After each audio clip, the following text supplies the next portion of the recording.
Welcome everybody to Virtual Worlds MOOC 2019. We have a busy day today. We have Dr. Valerie Hill presenting collaborative virtual world projects for educators here to all of you at nonprofit Commons. And at 2 p.m., which would be 11 a.m. Second Life, we will have another event in the Virtual World MOOC headquarters, and you'll see that notice in the chat after we finish this talk today. I'd like to introduce Dr. Valerie Hill. She really received her MLS from Texas Women's University in 2007 and a PhD in Library and Information Science in 2012. Valerie is a library and information science educator with a research focus on the intersection of information literacy and global digital participatory culture. She has taught at all age levels, served as a school librarian, and is a national writing project trainer. Working in virtual worlds for the past decade, her focus has been providing virtual world resources and archiving immersive learning experiences through machinima. Dr. Hill strives to embed information literacy, particularly digital citizenship, into curriculum, online learning platforms, and virtual worlds. He has presented at conferences both physically and virtually, and currently serves as the director of the Community Virtual Library in Second Life. A current project is a virtual database of learning environments and communities. Her name in virtual spaces is Valibrarian. Hold on, Val, and we'll get your audio open again in Zoom. And I'll shut my audio in here. Great. Thanks so much for that introduction, Maggie. I want to mention this session is called Collaborative. Sure. Let me know when I can speak, Maggie. I've got my voice going in Second Life. Okay. Through Maggie. Yeah, from Maggie. When she turns off her voice in Second Life, you should probably not get the echo. Yeah. Yes, and anybody, your audio is on in the Zoom and it's fine. Yeah, I'll go and get that link in a second, Shiny. If anybody in this Second Life room is also in the Zoom, you need to go and shut your audio off in the Zoom, and that will take care of the echo for you. So go ahead, let me get out of your way. Nellie says everything is fine in the Zoom. Okay, great. So I'm speaking in Second Life now. And I wanted to mention that this presentation is open for everybody, not just educators. Even though it says educators in the title, it could be artists, musicians, creators, any kind of subject content specialist can really benefit from collaboration in virtual. So welcome everybody, and okay, it sounds better now. I think the double voices are getting fixed. Okay, great. So hopefully everybody can hear me. Okay. Okay, so it looks like it's all good. So most of you know who I am, director of the Community Virtual Library here in Second Life, and in other virtual worlds that we are exploring, like Kitely, Avicon, and we're also exploring virtual reality headsets, although to date virtual worlds still seem to be much more advantageous for education and for all of us, but we're exploring those as well. So my point that I'm going to make today is why collaboration, and this is going to be an interactive session in the text chat. So as we go along, every once in a while I'm going to ask you a question, and we'll be looking at the text chat to kind of see what everybody's thoughts are about collaboration in virtual worlds. So I've had over a decade experience here in Second Life and other virtual worlds, and I've come to realize that it's absolutely essential to collaborate with others, and there's several reasons. The main reason being Because with all of the technical platforms and interfaces, like today we're using both Zoom and Second Life, there's a lot of technical behind the scenes going on, and we struggle with getting our voice not to be, double voices going through. Well, with all of those technical issues, we can't possibly master every one of them all by ourselves. It takes a lot of us working together to design and build high quality immersive learning environments. Plus, even the best virtual world learning environment embedded with interactive subject matter has to be maintained and it has to be shared with other people. And so in order to maintain that and then to get the word out to other people, it takes a lot of collaboration to succeed. So here's my first question, and I want you guys to type an answer in text if one comes to mind. Can you name someone who helped you? Just one name of a person who helped you when you first entered a virtual world. Do you remember that avatar's name? I know when I first came in, it was a bit overwhelming at first to learn the interface and to see all the things that you could build and do and all the different places where you could go and visit. Oh, my own name came up. How nice. Mine was Daisy Blue Hefferman. She was a librarian. She passed away. I'll never forget it because I went to a virtual memorial for her. It just blew my mind. She is not forgotten. She helped very patiently teach me how you could build. And we built chairs in a schoolroom that was a simulation of Abraham Lincoln's life and times in the land of Lincoln, a virtual simulation. I'll never forget it. Good. Sophia Devon remembers Daisy. So I know it's a long time ago for some of you, but maybe if you can't remember the first person who helped you, name a person, any person who helped you as you began to learn how best to utilize virtual worlds. And I see a lot of cool names coming up. So we all realize we're in this together, and sometimes it takes someone else to kind of bump ideas and to help you learn how to work in virtual worlds. I remember Alice Burgess as well. Yes. So it's really important that we collaborate. And then to learn different skills that we don't all have, like some of us are really good at building, not me, but some people, some are really good at designing. I can come up with an idea, but then sometimes the colors don't work. I don't have a real visual eye. You need an artist to help you with that. And so you need to build a network of go-to people. So you can go to somebody. Maybe there's somebody who's really got a great artistic eye and can say, you know what would really look good here? You should move this and use these colors together. Or maybe you need somebody to help you build, or someone that can help you get the word out to others what it is that you do in virtual worlds. So in order to do that, you have to build a PLN. And that's been kind of a buzzword for decades. Most of you have heard PLN, and it just stands for a professional or a personal learning network. It can even be people, your friends and family. I have some friends who come to me with help on their cell phones because I'm part of their PLN, or even your own children. They might have an area of expertise that you go to if they know something about particular kind of website design or whatever. But we all need to build a PLN. Many of you sitting right here are in my own professional learning network, and you have helped me in so many different ways. Bethany being a really good person to go to with all kinds of technical skills. And of course, we have Friends Charming and some of the other people that are in the Avacon community, highly technical people. Thinkerer and his blog, I get so many technical tips there. So there's a lot of people here in my professional learning network. And Rhiannon is sitting here. She's going to be presenting for the Community Virtual Library on Discord, which is another technical back-channeling space that a lot of people who are in virtual environments are beginning to utilize. She's going to present on that at noon on October 20th. This is just an example of collaboration and how we help each other learn all of these technical skills and how to use them for our own purposes, but yet we can't all master all of them completely. And also for sharing information. As Gentle mentioned, our emails get so cluttered.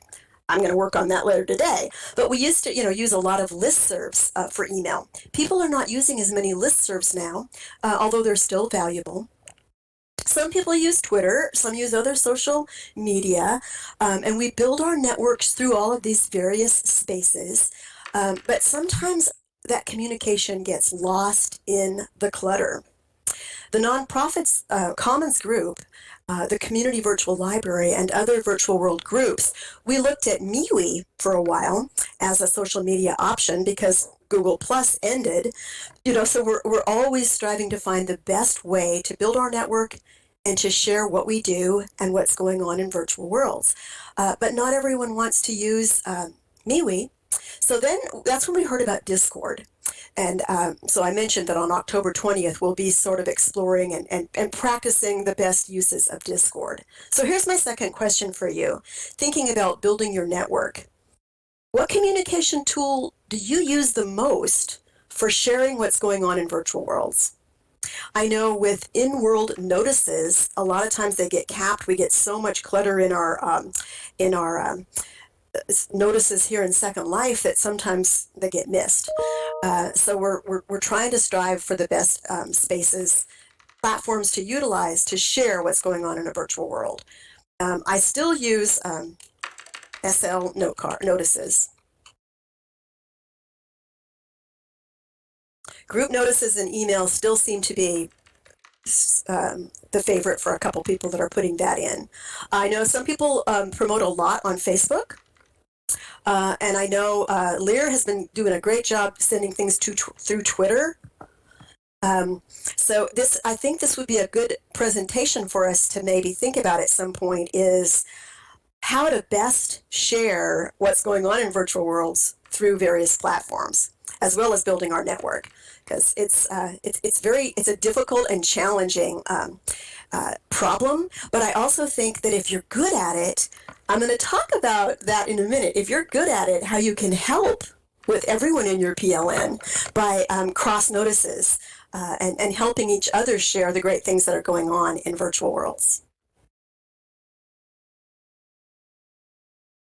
One of the problems that we have in virtual worlds with our professional networks and all of our groups is burnout. And some of you at the Virtual World MOOC may be very new to virtual worlds, but I know many of you have been here for a long, long while. I've known some of you for over a decade now, and some of you not for as long, but I know you've been in virtual worlds for a long time. And some of you that have been here a long time have persevered through what the Gardner hype cycle called the trough of disillusionment. I love that funny term. And, the ups and downs of going through virtual worlds. And years ago, back in about 2007, virtual worlds were predicted to take off, and everyone was going to be using them and have an avatar. But they never really took off as much as that early predictions stated. And then, shortly after that, that's when mobile apps overtook education, and iPads and quick apps that could be used for education. That left little time for educators to explore virtual worlds. And now most of you know that right now, the buzzword is VR, VR, VR. Everywhere you're hearing that virtual reality, it's happening. We're going to be able to afford the headsets, as if this was something new, when actually we're in VR right now. Virtual worlds are part of virtual reality. It's just without the headset. So a lot of people are thinking that the hype about VR is going to bring virtual worlds back to life, and people will be more interested in trying them out.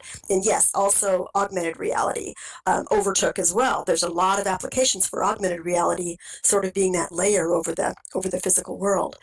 So with all these other tools competing for virtual worlds, especially mobile applications, one could easily burn out because you work and work and work, and then your community doesn't seem to really grow exponentially. Just the same people, a few new people, and they go in and out. And that can really cause a lot of burnout. It's really quite understandable when you think about it. So here we are in a space that is virtual reality without the headset. Many of us have found that there are benefits and advantages to education here that are high quality, critical thinking, much more advantageous than quick disposable apps that you go in and then you just throw them away. But the only way that we can avoid burnout here is to stick together and to help one another. So my third question for you, and I want you to think about the people that you've known here in a virtual world. Can you name someone in Second Life that you know got burned out? And has that happened to you? And for me, one of the early developers, several of the early librarians that worked here tirelessly have moved on to some other spaces because there's just too many things competing for virtual worlds. And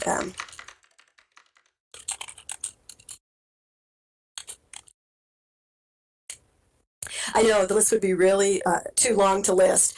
I think it's important to think about it though, because those people, of course, some people when they retire just don't want to spend that much time. I know a couple of retired librarians that moved on to, you know, to do more things with grandchildren, travel, more things like that. So there are lots of reasons besides burnout, but I think it's important to think about it so we can make sure that we understand our purpose and that we're persevering.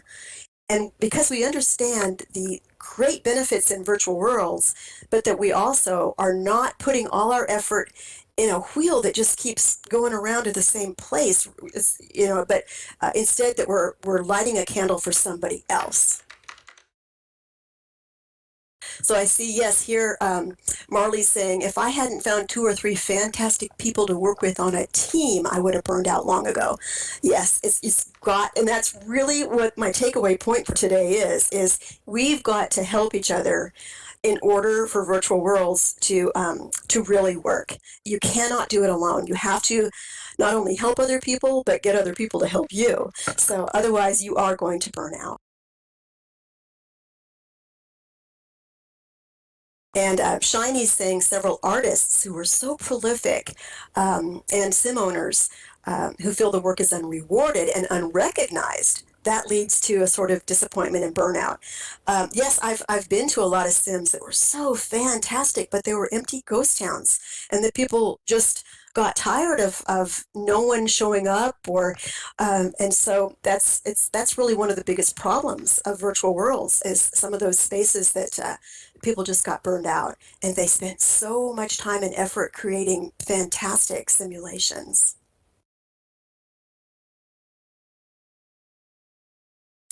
So the best way to help each other persevere and to achieve these best advantages of virtual environments that I've mentioned is to contribute by doing what you love and by finding your niche. So, and Sheila says, if you stay here and people you were working with enjoyably decide to go away, that's also upsetting. It absolutely is, because you make really deep relationship in virtual worlds, and then when those people are no longer here, it's quite disappointing. Oh, and that leads me to think too, when a beautiful simulation disappears, there is a sense of loss, just like when a building in the real world is knocked down, because this space is real. It's just real in a different way, in a virtual way. So there is real loss when people and places in virtual worlds go away. So what I want to talk about next is finding your niche. And so if you contribute what you love to do, there's less burnout and there's a lot more joy. But this takes a while, because when you first get into a virtual world, you're so overwhelmed with the interface and all the different things you can do. You want to try it out. You want to see what scripting is. You want to look at what building is. You want to take that box and add color to it and texture to it. And so you explore all of these different things. You want to join groups. You want to go to events, but you don't have time for everything. And then you start realizing not everyone has a good eye for design. I know I don't. I am much better at doing events, and I like to go to events, plan events, speak at events. But if you give me a space to design, it is not going to turn out well. And it's like the colors. I know a beautiful design when I see it and when I'm in it in a virtual space, but I'm not good at making it look that way.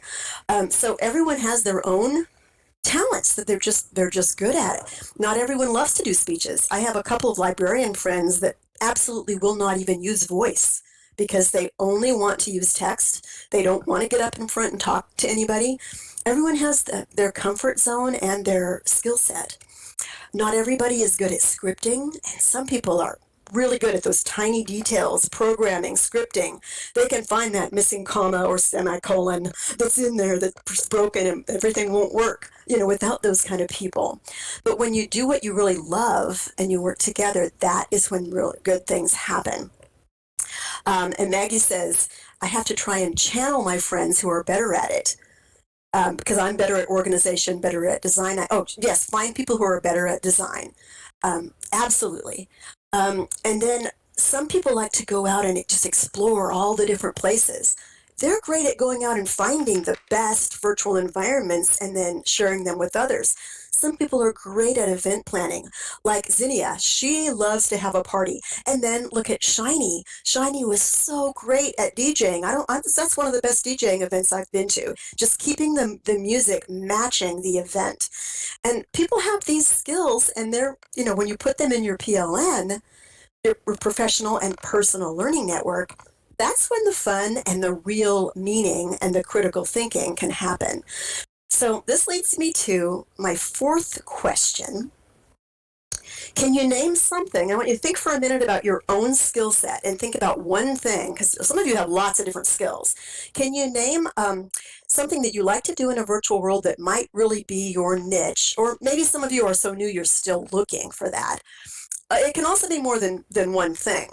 But what is it that really is your top skill that brings you joy when you're able to share it in a virtual world? And Bethany realizes that the design aspect is probably her top area.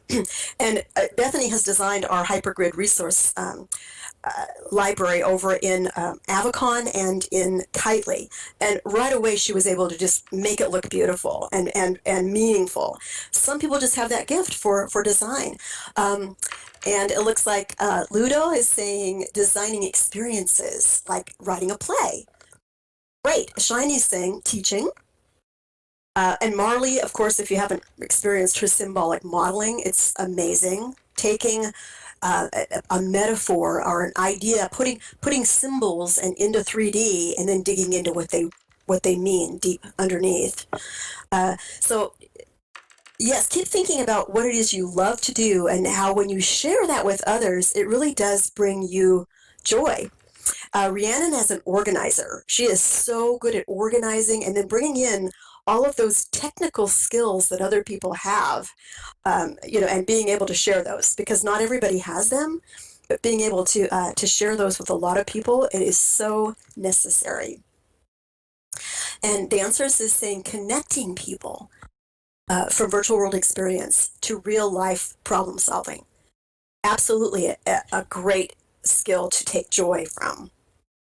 And it's fine to keep looking at this, and as we go along, we might even change some of these. Maybe you're good at one thing, and then it turns out it leads you into finding another niche.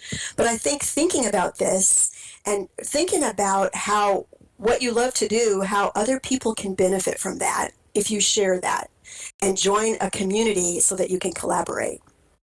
Marley is really good at combining different processes. She's putting that in text. The art, the psychology, and education, not one thing. But that skill in being able to combine it is also something that you're sharing and collaborating with others. You're not doing that in isolation. So when you think about it, every single thing that we're talking about here is not done in isolation. Now, some of you might have come into a virtual world when I first came in that first summer. I would come in on my own time as a teacher, and I'd go exploring, and I would go, and I was so amazed when I'd come back in and I would be sitting at the same park bench. It's still here. This world is still here, and I was so amazed by it, but I was all by myself. And then I realized it's kind of lonely to go to these places all by yourself. I'm going to type that in text. Have any of you felt like you were in a ghost town?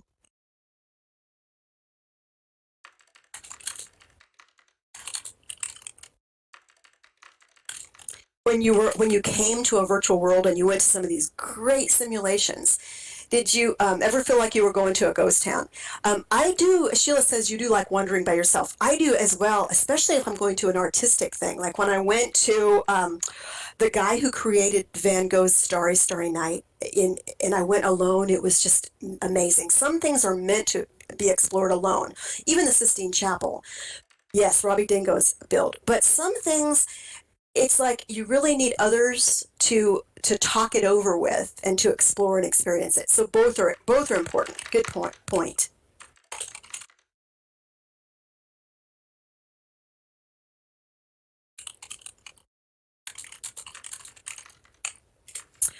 Excellent point. They're both very, very important.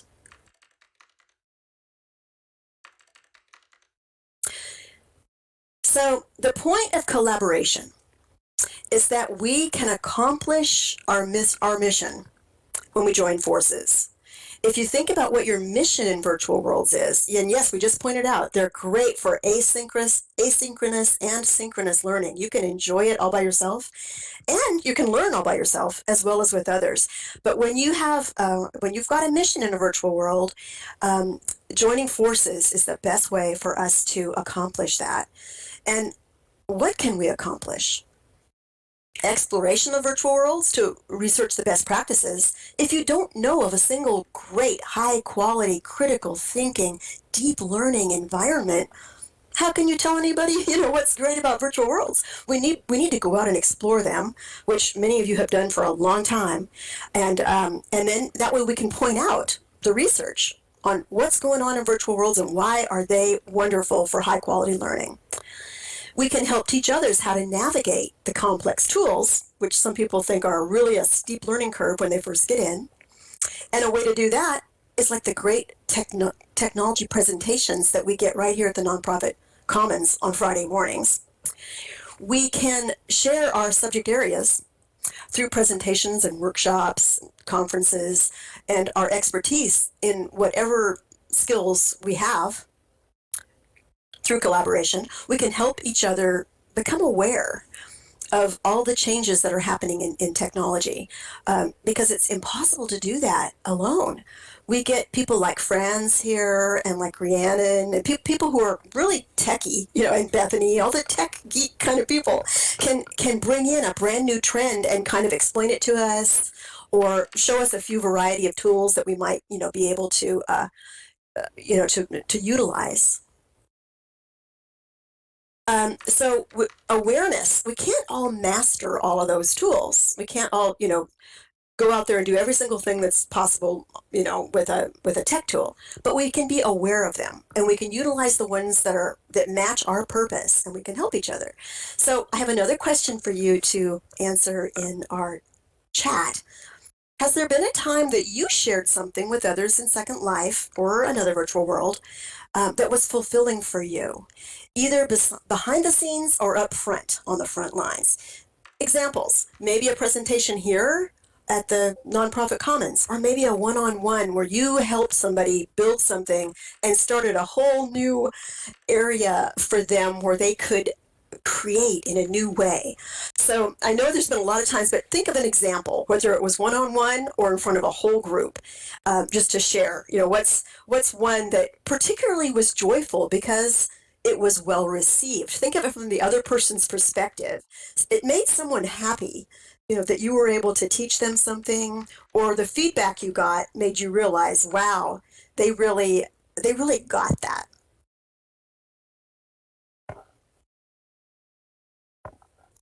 And DJ is pointing out that an AI specialist says tech is antiquated in 6 months. Good point, because here, you can't keep up. You could never sleep, be up 24/7, and you still couldn't keep up with everything happening in technology. Which points to the point of this presentation. You have to network with others just to keep aware, not to keep up.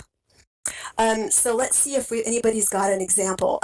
Sheila did the tour of just a couple weeks ago of the Info Lit iSchool. And what joy to be able to share what you are doing in a virtual world that other people can see for the first time. And it's an eye opener for them. And they can go, wow. And it changes their mindset on what is possible in virtual environments. And sharing the magic drums with different groups. Great example from dancers. When you kind of spark something in someone else and their eyes are open to a new idea, that really is, it's enjoyable for both the person who's giving and the one who's receiving. And for gentle, it's being able to coach people with challenging disabilities. I can only imagine what that feels like for somebody who has a challenging disability to suddenly get this spark of delight.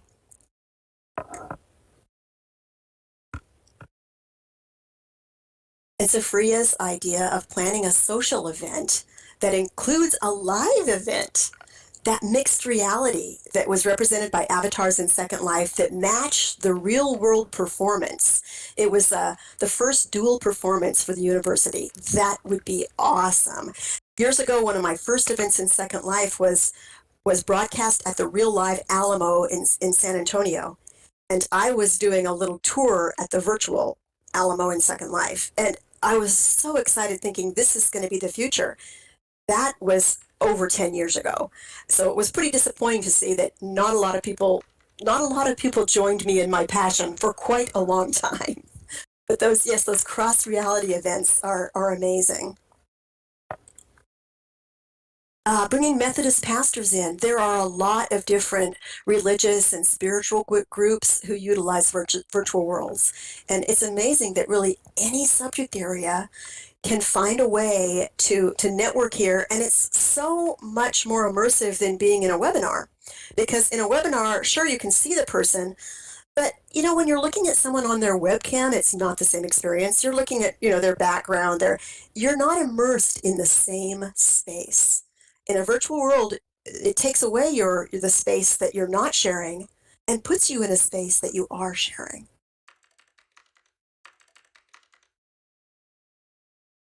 That Buffy finds it fulfilling to mentor new members in the nonprofit commons. Yes, it's so fun when they get excited. And I'm sure I've missed some of the people's good examples here in the text chat. So many examples of how it feels to share with others. Shiny's the art, sharing art with others, and Bethany showing faculty when you can actually show them a good example. That's when faculty will think about it. I'm glad you like that point, Sheila. That the point that I was making is that you need to be in the space together, rather than where there's so many things you can do with technology. It's global. You can go anywhere around the globe. It's in your pocket on your phone. But it's different when you're tweeting somebody in Australia than when you and the person in Australia are here in this space together. That's two different things. And yes, Marley's collaborating on a new music library at CVL, and to be together in a network collaborating and sharing what you have, your own talent, it's really a joyful thing to do. So the next thing I want to speak about, though, is something that we've probably all experienced. When the other side of that, it's when we're trying to work here, is the reinvention of the wheel that we've all done so many times in a virtual world. During my first years in a virtual world, I was so amazed at all the creativity that I saw. So many beautiful artistic spaces. I walked through a garden that played music whenever I touched a flower. I walked through a space where everything fell down, but then I walked up closer to it and it came back up. I fell down Alice in Wonderland's rabbit hole. I was just overwhelmed with the creativity. But then as I began to join various groups, I began to notice that many people had the same goals, but they were all working apart. And a lot of them didn't even know each other. And they were building, things like orientation centers and little help centers and things to draw people in. But they were all doing the same thing, but they didn't realize that they were. So now, after being here many years, I believe there's really no need to reinvent the wheel by creating the same type of educational content in separate places. For example, the Virtual Ability Island has a great orientation center. So at CVL, at the Community Virtual Library, if we get newcomers, we send people over there to learn the basics. Why bring people to yet another space and spend our time on that when we can help people by sending them to that great community? So it's sort of like if we can find our niche and work on that and point people to each other, we're doing a much better job in virtual worlds. Yes, the same thing happens in the real world, and I think a lot of colleges and universities are realizing that with higher education changing, specialization is important. You need to, teach what you're really good at, and then you're not reinventing the wheel quite so much. So here's my next question. Can you think of a place that has something really unique to offer in Second Life that's not reinventing the wheel? That's not the same thing that you go to yet another welcome center with yet another, but something that you could share with others, something that we might even want to add to the Community Virtual Library Virtual World database. Here's an example. I went to, did any of you ever go to the Tsunami where I don't know if it's still there, where you could experience a tsunami and the whole sim collapsed and you were underwater, and then it washed away, so you could experience that. And another one was the International Flight Museum.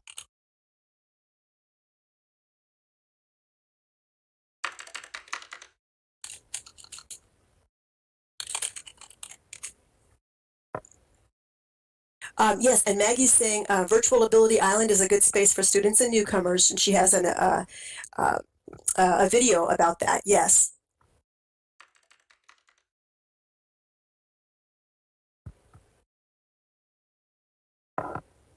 So think if there's another space that you've been to that had some kind of really great immersive learning example that was unique, something that was really unique that was not the same. Now I know there's quite a few different spaces that are libraries, and the Community Virtual Library, we have a lot of different spaces over there, but we also have the nonprofit Commons Library here, but the two are really have a different purpose. So I think when people are going to build, they need to think about the unique purpose that they're building in their environment, so that they are adding something to all of the educational community rather than reinventing the wheel. And yes, Inspiration Island has a lot of great things for newcomers as well. And yes, and has the brain health. An example of the brain, when we went to that one, you could walk inside the brain. I'll never forget that activity. You actually see all of that presentation on all the different parts of the brain that lit up. Amazing.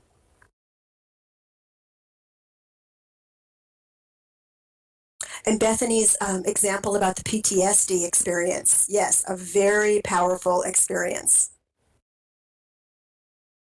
The Virtual Pioneers group does a great, they do a really good example of going out exploring high quality immersive learning environments.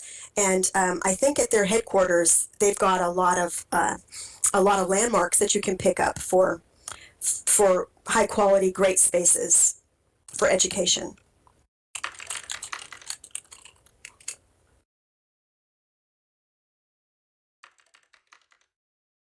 And Mary Lou is talking about the Museum of Sacred and Narrative Art and the Spencer Museum of Art. Art museums are a great use of virtual worlds because you're actually in the space, which that's the whole point is to be in the space together.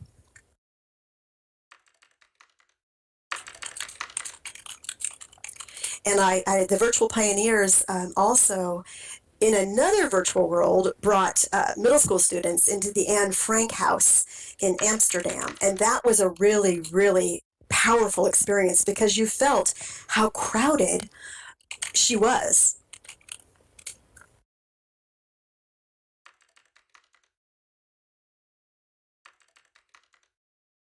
Vicki Robinson's physics installation. That sounds like a really great immersive learning experience as well. Another one that was really powerful to me was the a math in 3D where you could walk inside a million cubes. You can't, when I taught first grade, you'd put these little cubes out for the kids, to build groups of 10 and, count and then maybe get to 100. I couldn't dump a million cubes out in my classroom. You wouldn't have time to clean it up before recess. But you could walk in a million cubes in a physical world. So what a great example of there's some things you can only do in a physical world, in the virtual world that you can't do in a physical world. So thinking about not reinventing the wheel and contributing, yet always kind of thinking about our purpose is part of collaboration. Yes, Spanish with Eugenia, good point.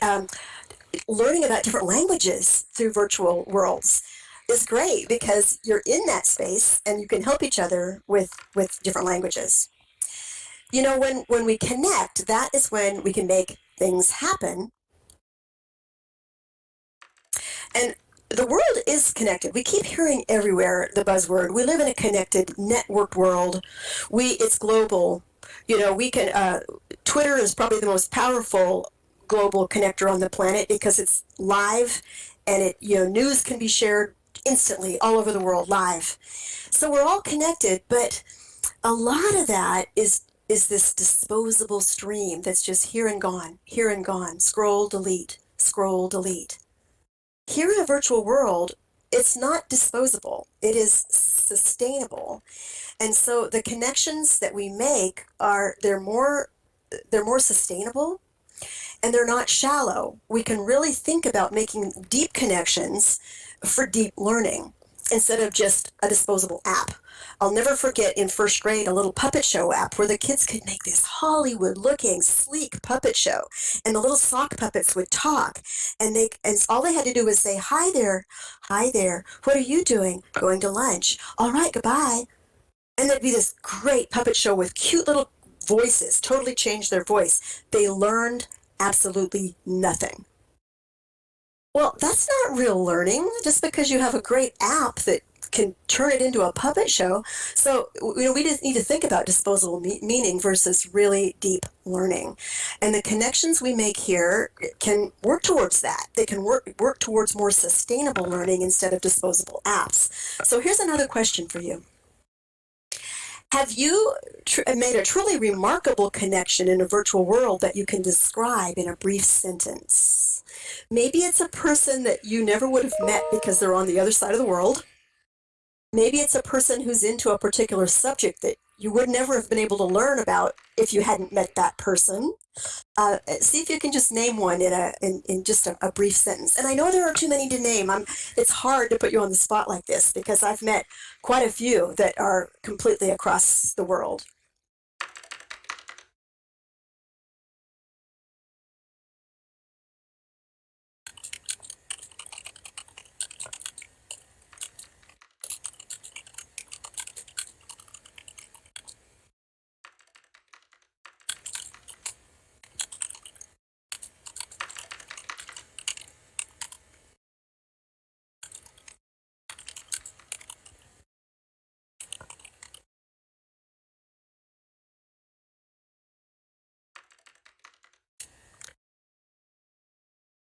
Okay, the man who did 7 of the paintings for Hero Walk.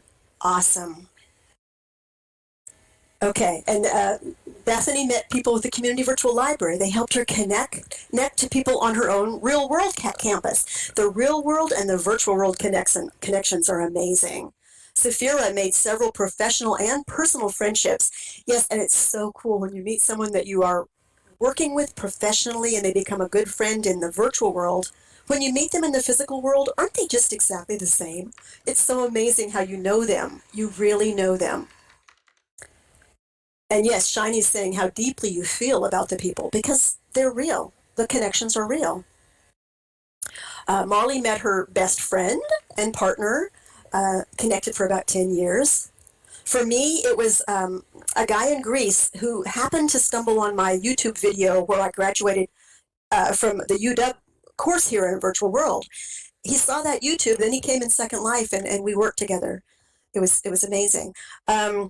And there's other ones. There's someone from New Zealand, a designer that Maggie met, someone that she met from Latin America.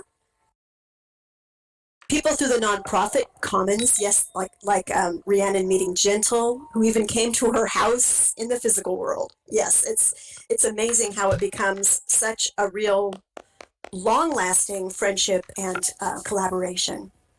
Yes, I met Bethany. Zinnia and I met her in San Francisco. Yes, and people are just the same.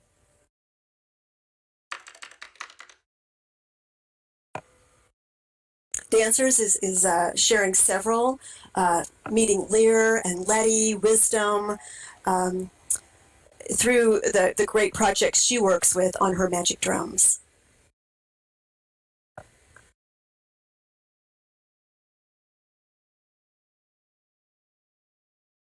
And Sheila talking about Marley, because when you meet someone that's outside your field that brings such amazing things to life for you, it's very powerful. And yes, Sheila, I remember Blue Wave. Yes, I didn't really know Blue Wave, but that's someone who passed away that did a lot of research, early research in virtual worlds, and it's important that those early pioneers have researched these environments, because no matter where they evolve in the future, they have contributed their work, which was really important early on.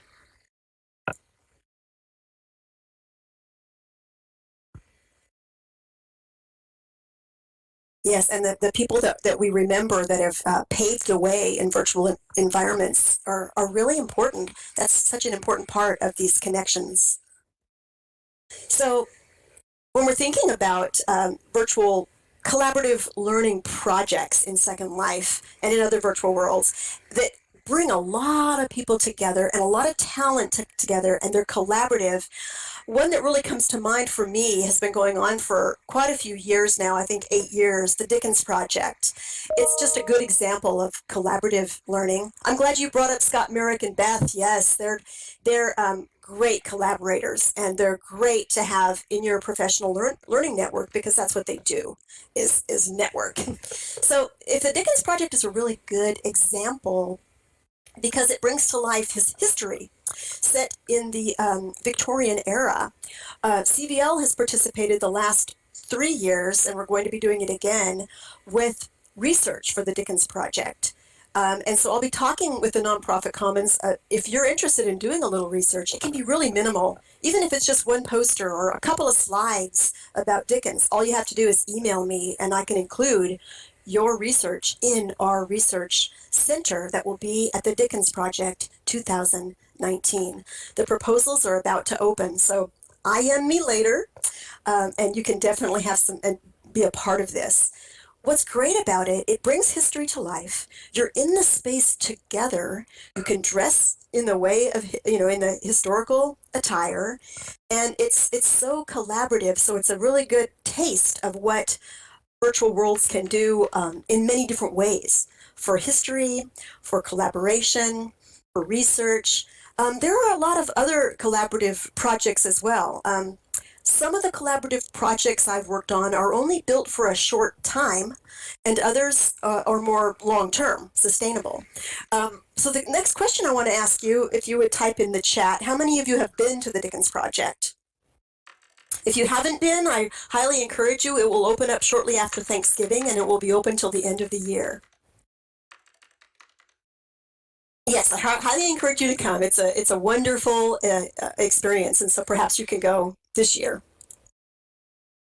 I mentioned earlier the research of early colleagues and early explorers of virtual worlds and how important that has been. Sharing best practices for collaborative projects, that's going to help the next generation of educators and learners, so they'll understand the advantages of virtual worlds, whether they ever use headsets or not. I've been fortunate enough to work with some of you right here on virtual world projects. Zinnia's not here today, but I was able to work with her on a paper because her area of expertise is really on personal branding and creating avatars through color. And so I worked on a paper with her exemplifying professional avatar creation through hermeneutic phenomenology. And so we worked on that project together. I worked with Brant Knudsen. How many of you have worked with Brant? He had the quest. The medieval quest, which was an awesome collaborative experience during the medieval ages. He's now working on one for Venice in the 1600s. So we wrote a paper together about collaboration.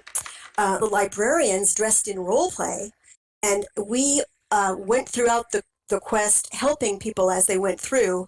I played the role of the Lady of Shalott, which is an old poem by Sir Alfred Lord Tennyson. Another project I was able to work on together was on the Dickens Project.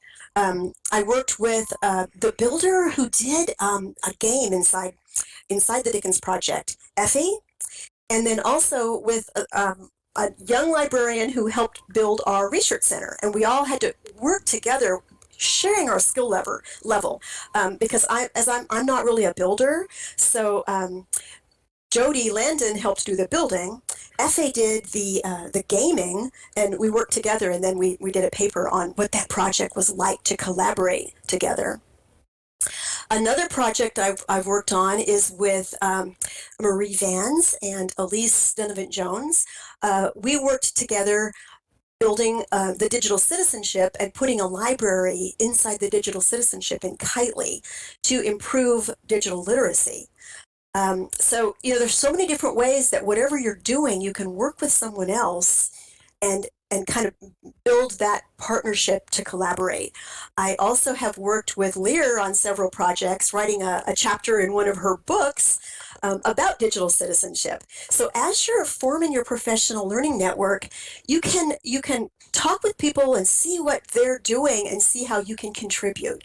So being able to contribute on a couple of Lear's books has been great because I can take my passion and then work with someone who's like Lear and develop a better collaboration. I've also worked with Sheila presenting a couple of posters because I share her passion for information literacy, and I'm just so honored to work with someone who, Sheila is a highly respected person in her field for working in information literacy, and we're very lucky to have her in a virtual world.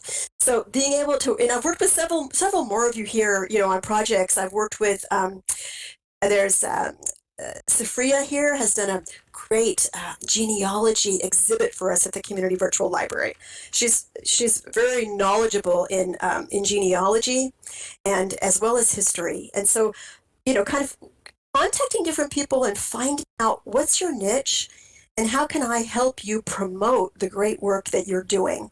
That's really what we need to be able to do to pave the way for the next generation so they will understand the great benefits of virtual world learning, which certainly are much greater than disposable apps.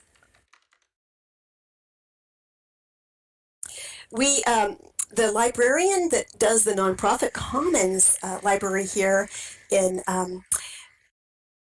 Second Life, I'm going to put a little note in the text chat. She's collecting more nonprofit commons resources. So if you have any, I'm going to put it in text chat. There's a little form you can drop them in, and we'll add them to the nonprofit commons resource library that's right here at the nonprofit commons.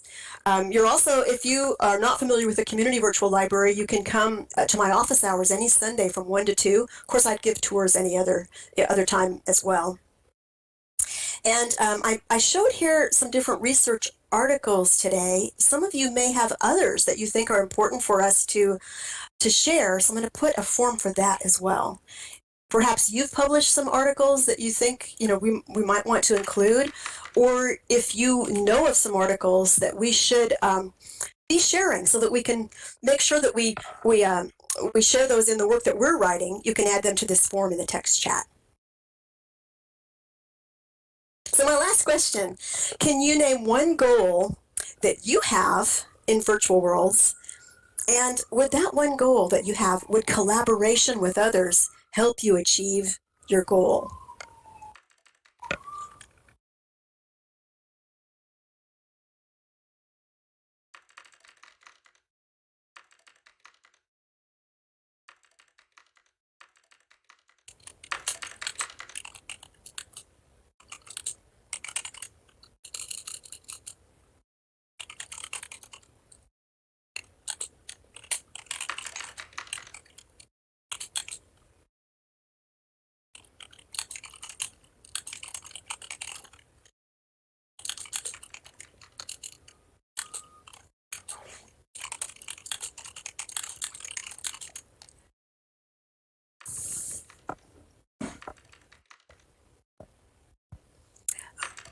I'm seeing some great examples of goals.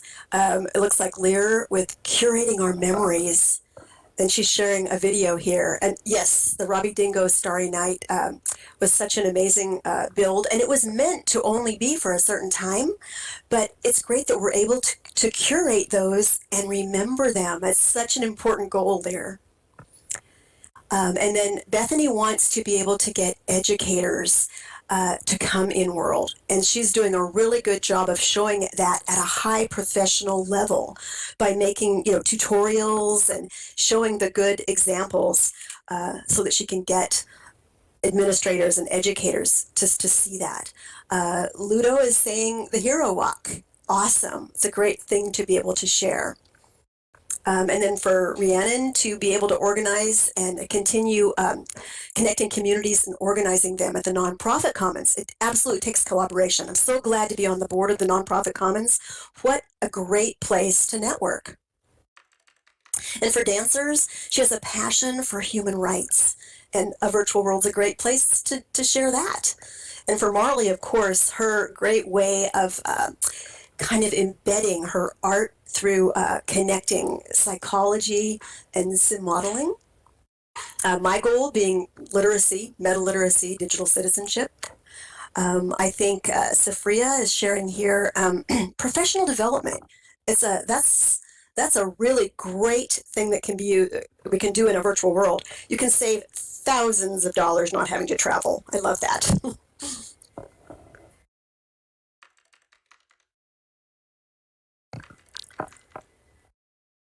I'm seeing other goals, Chilbo, other learning environments, Open Simulator. I think there's probably an Open Simulator conference coming up. The Open Sim Community Conference, I think, is in December.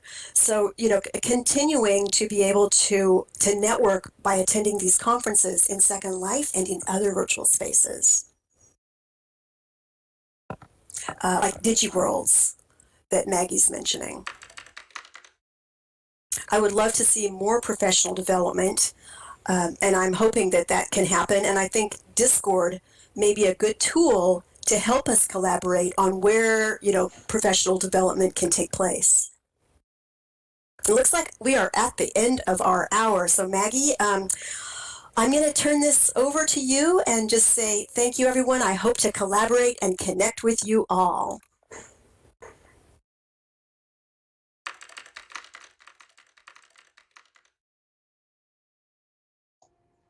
I just wanted to say thank you so much, Valerie, for a great presentation. We really enjoyed it.